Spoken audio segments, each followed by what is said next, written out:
A mentally unstable New York City cab driver perceives sleaze and decadence, which feeds his loneliness and urges him to violently lash out while attempting to save a teenage prostitute in Martin Scorsese's Taxi Driver, starring Robert De Niro.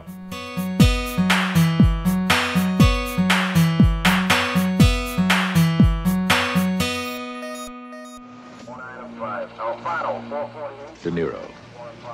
In Bang the Drum Slowly, the critics called him a brilliant new talent. After Mean Streets, they said he was a genius. For his performance in The Godfather Part 2, they gave him the Academy Award. Come on, man. Just get me out of here, all right?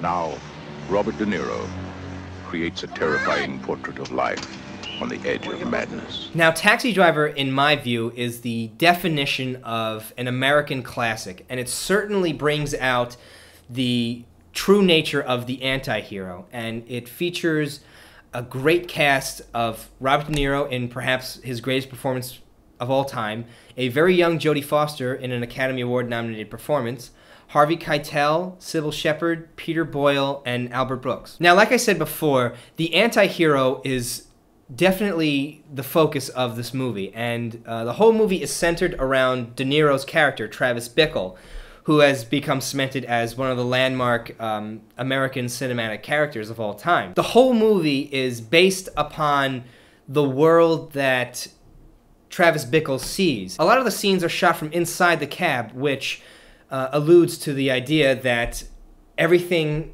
you see is not necessarily the truth, but it's what Travis Bickle sees all around him. And there's a lot of internal narration, internal monologuing from De Niro, and his sort of naive yet very observant depiction of the decadence of New York City is really profound and very, I think, relatable by a lot of people. And I think the scariest thing about this movie is that his character is definitely mentally unstable, to put it modestly. He's psychotic. The fact is that most people can relate to his character. And he's perceived as lonely and out of touch, but I think what really caught this movie on was the fact that people do relate to the character. And he always expresses, and in fact he quotes, that "I'm God's lonely man," which is really fascinating because where the movie is shot in New York City, you're never literally alone.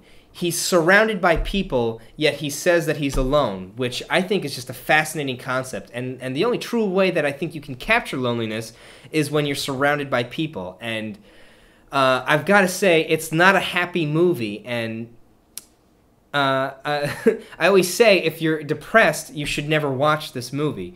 But it's really an important movie to see, especially as a film enthusiast. And it really broke the ground of what a hero or an anti-hero really is. Of course, most notably of De Niro's character is the famous "You Talking to Me" speech, which most people don't know this, but that was improvised, not on camera, but in rehearsals. And I'm not certain that most people know that that's where it came from, but that's where it was. And again, like with famous movie quotes, you kind of underestimate the power of it when you see it on camera, as opposed to when you hear some guy saying it on the streets. A great thing to ponder after seeing the movie is to wonder whether or not De Niro's character actually was a hero, or whether or not he was just a wacko who just took it too far.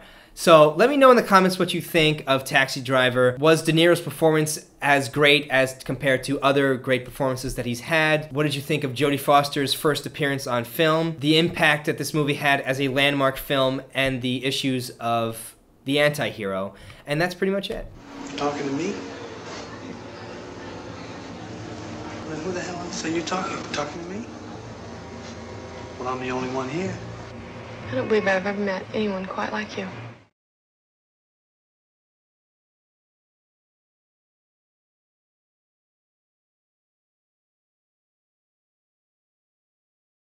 Works as a nighttime taxi driver in New York City, where the perceived decadence and sleaze feeds his urge to violently lash out, attempting to save a teenage prostitute in the process. My God! I wish you would do that.